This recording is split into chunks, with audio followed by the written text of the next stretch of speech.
आयोजन की प्रामाणिकता का है। जैन बंधु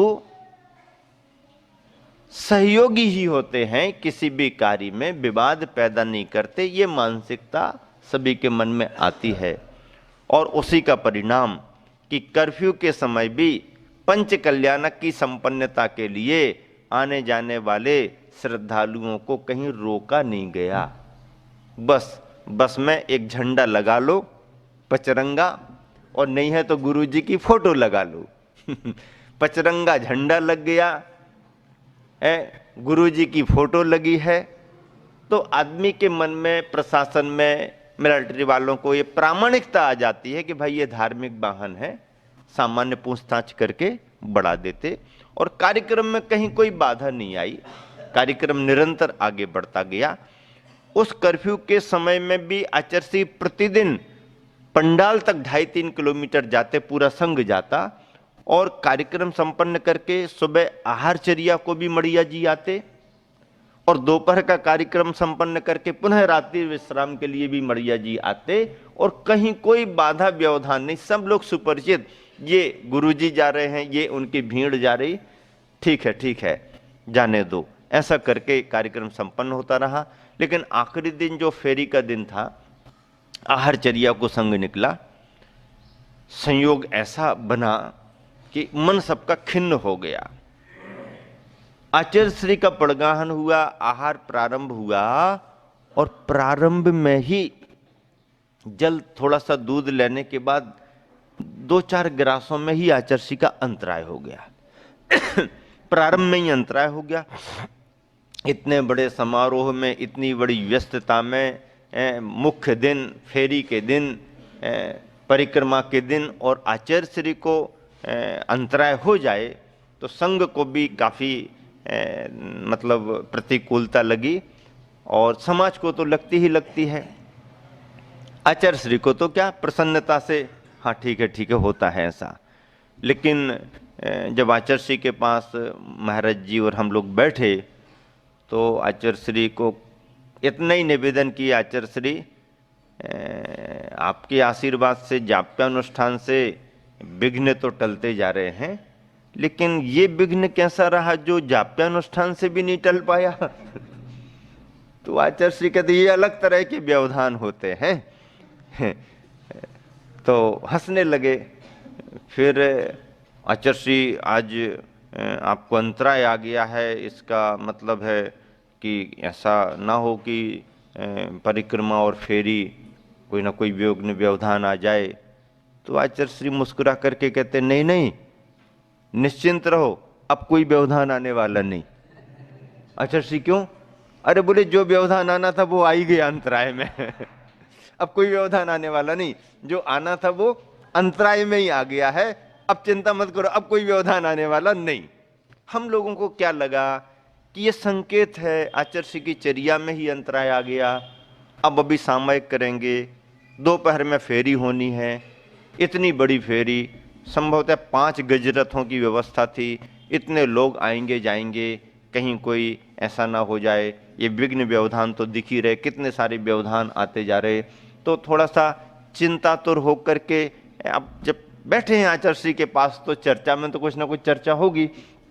आचार्य श्री, इतना सब जाप्यानुष्ठान भी हो रहा है, फिर भी कोई ना कोई व्यवधान आ रहे हैं, और आज तो आपका अंतराय हो गया है, ये व्यवधान आ गया, तो ऐसा ना हो कि और कोई व्यवधान आने का संकेत हो।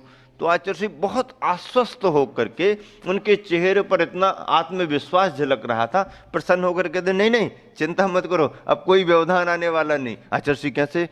अरे बोले जो व्यवधान आना था वो तो आ ही गया, अब कुछ आने वाला नहीं। और वाकई में हुआ वैसा ही। फेरी में जरा सा भी कोई व्यवधान नहीं आया, इतने आराम से, इतने अच्छे तरीके से फेरियां चल गईं, ना कहीं किसी का कोई कुछ। रात बिरात आते जाते रहे, गाड़ी वाहन आते जाते रहे, कोई व्यवधान नहीं। लोग, लाखों लोग पंडाल में विश्राम करते रहे, कहीं किसी का कुछ भी यहाँ का वहाँ सामान नहीं हुआ, आदि आदि। प्रसन्नता से भर करके उपसंहार में आचार्य श्री ने जो आशीर्वचन दिए, तो आचार्य श्री क्या कहते हैं आचार्य कहते हैं आप लोग कहते हो कि व्यवधान व्यवधान, बाधा बाधा, ये तो आती ही रहती हैं। धार्मिक कार्यों में परीक्षा भी ज़्यादा हो जाती हैं, तो परीक्षा देने के लिए तैयार भी रहना पड़ता है। और परीक्षा जब होती है तभी तो साधक की एक विशेषता देखने में आती है। परीक्षा होती है। आचार्य सुनाते हैं उस पथिक की क्या परीक्षा पथ में सूल न हो, उस नाविक की क्या परीक्षा धारा प्रतिकूल न हो। पथ में कांटे नहीं हो तो चलने वाले की क्या परीक्षा मानी जाएगी। और नाव खेने वाले के लिए यदि हवा प्रतिकूल न हो तो उसकी क्या परीक्षा है। जब हवा प्रतिकूल हो और नाव को उस दिशा में खेना हो तो नाविक की परीक्षा होती है, देखी जाती है। तो व्यवधान वगैरह तो आते रहते हैं, लेकिन कार्यक्रम संपन्न हुआ। उपसंहार में आचार्य कहते हैं कि सुनो सभी जन, कार्यक्रम निर्विघ्न संपन्न नहीं हुआ। अब निर्विघ्न संपन्न नहीं हुआ, जैसे पंचकल्याणक तो निर्विघ्न संपन्न हो गया।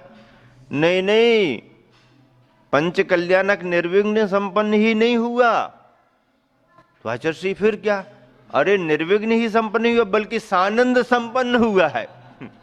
निर्विघ्न निर्विघ्न करते रहते हो, ये ऐसा वैसा ये, तो निर्विघ्न तो छोड़ो। हम ये नहीं कहेंगे कि निर्विघ्न संपन्न हुआ, नहीं, हम तो ये कहेंगे कि पंच कल्याणक महोत्सव सानंद संपन्न हुआ। जबलपुर के इतिहास में जैन जैनेतरों के कार्यक्रमों में यह कार्यक्रम अपने आप में विशिष्ट था, धार्मिक था, और जबलपुर के इतिहास का सबसे बड़ा कार्यक्रम था। आयोजन बहुत भव्यता से संपन्न हुआ। कार्यक्रम संपन्न होने के कुछ दिनों बाद संघों के बिहार की चर्चा प्रारंभ हुई और सभी संघों को निर्देश मिलने लगे। दोपहर को एक दिन आचार्य ने संकेत दिया, बुलाया, मैं पहुंच गया। आचार्य बोले हाँ, थोड़ा ऐसा सोच रहे हैं कि कार्यक्रम संपन्न हो गया है और थोड़ा भी कुछ यहाँ का कार्य ऐसा शेष है, कुछ निर्देश वगैरह देना है, तो विहार करो।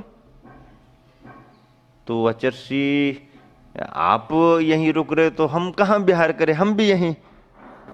नहीं देखो, अभी आपको मालूम है कार्यक्रम सागर का भी सुनिश्चित है। आप लोग विदिशा से जब वापस आ रहे थे तो सागर में आप क्षमा सागर जी वगैरह सभी पंच कल्याणक की भूमिका बना करके आए हैं। वहाँ पर पात्रों का चयन आप लोगों ने करा दिया, उनकी तारीख सुनिश्चित हो गई है, समाज का निवेदन भी है। तो सागर पंच कल्याणक को तो पहुँचना ही है। तो आचार्य आपका जब बिहार होगा तो हमारा भी बिहार होगा। नहीं, बोले आपको मालूम नहीं है, बीच में बड़ी देवरी का भी पंच कल्याणक होना है ना। हाँ आचार्य, वो तो हमें भी मालूम है। ये कोयला वाला परिवार जो सभी जगह बिलासपुर में है या कटनी में है, नागपुर में है, जो 7 भाई हैं, वो सभी मूलतः निवासी देवरी के हैं। तो उन्होंने भी एक मंदिर बनवाया और पंच कल्याणक की उनकी तैयारियां थीं। आचार्य श्री का सानिध्य वो चाहते थे।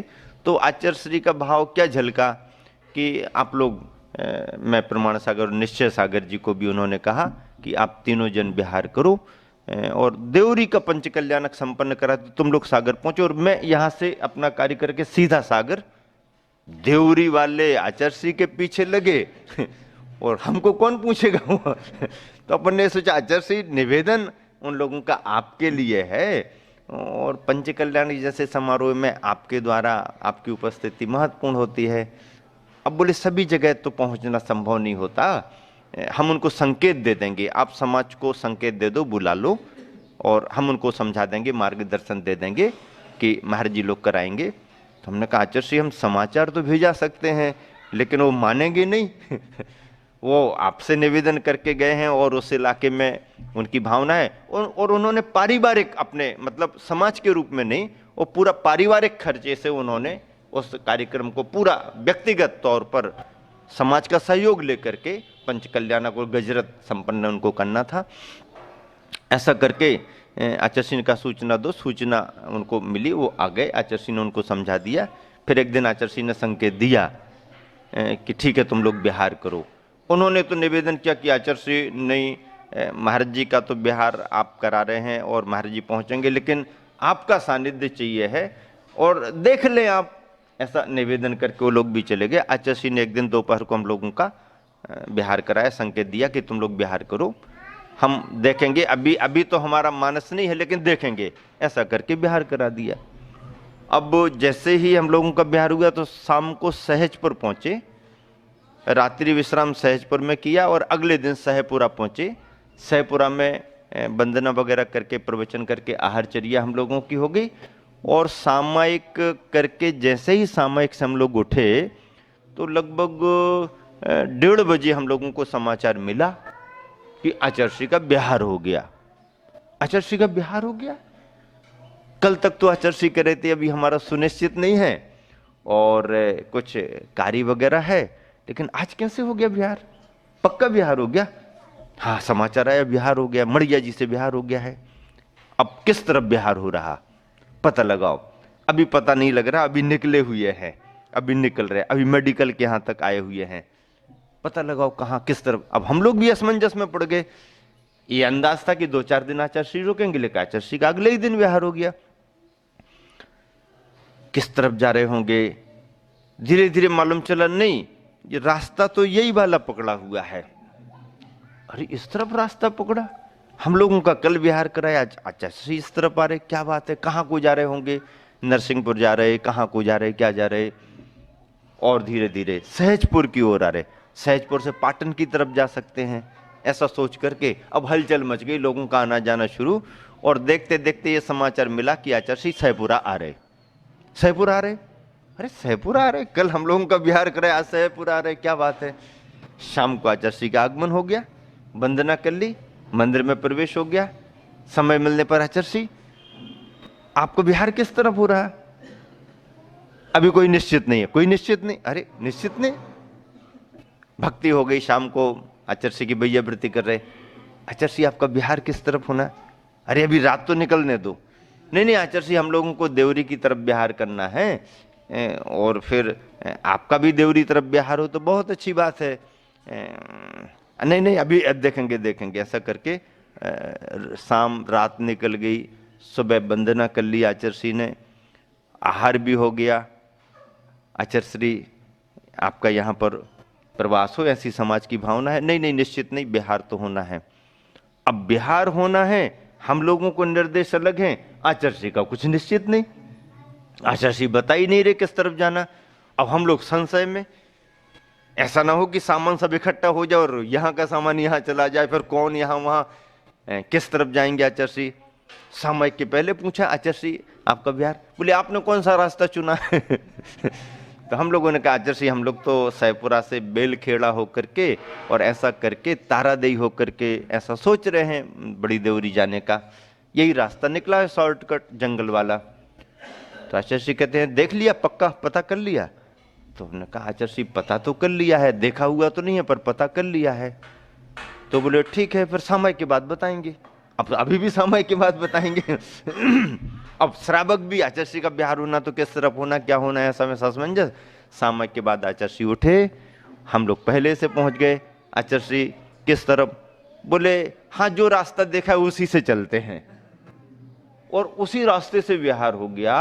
अब हम लोग आश्वस्त हो गए कि आचार्य भी बड़ी देवरी के लिए ही विहार कर रहे हैं। बड़ी देवरी में पहुंच करके आचार्य ने बहुत अच्छे से पंचकल्याण संपन्न कराया। समाज को और परिवार को, कोयला परिवार को तो खुशी इसलिए हो गई कि उनको तो ये लग रहा था कि अब आचार्य आएंगे नहीं तो महाराज जियों से ही संपन्न कराना होगा, लेकिन ये आचार्य की बड़ी कृपा हो गई। एक तरह से विहार कराने के बाद भी महाराजों के आचार्य का विहार हो गया, बहुत बड़ी कृपा हो गई। ऐसा करके देवरी पंचकल्याण संपन्न कराया। तत्पश्चात सागर के लिए विहार किया। सागर में एक बहुत अच्छा कार्यक्रम संपन्न हुआ। कार्यक्रम में उपसंहार में बड़ा व्यवधान भी आया, लेकिन वो कार्यक्रम भी इस रूप में पंचकल्याण संपन्न करा। आचार्य का एक बहुत दूरदर्शी सोच अभी इस समय चल रहा है और पहले भी था। आचार्य किसी शहर में कोई बड़ा कार्यक्रम संपन्न कराते हैं और समाज सक्षम होती है, तो लगभग ऐसा मार्गदर्शन भी देते हैं कि देखो तुम्हारी समाज बड़ी है, बड़ा कार्यक्रम संपन्न हो गया, जो भी तुम्हारे खर्चे पर्चे हों सब निकाल लेना, और यदि कुछ बचता है, दान दातारों के द्वारा दिया गया द्रव्य कुछ बचता है, तो किसी अच्छे प्रयोजन में, जिन क्षेत्रों में आमदनी कम है, मंदिरों का उद्धार नहीं हो पा रहा है, आवक जावक कम होती है, ऐसे किसी क्षेत्र में लगा दो, कहीं कोई अच्छे प्रयोजन में लगा दो, तो समाज की प्रभावना भी बढ़ जाती है संघों के पहुंचने पर, और उनके आवश्यक कार्य जितने होते हैं वो सब निकाल लो, कुछ और बचत भी करना है वो भी रख लो, लेकिन शेष अतिरिक्त, क्योंकि संघ के निमित्त से अतिरिक्त दान आता है।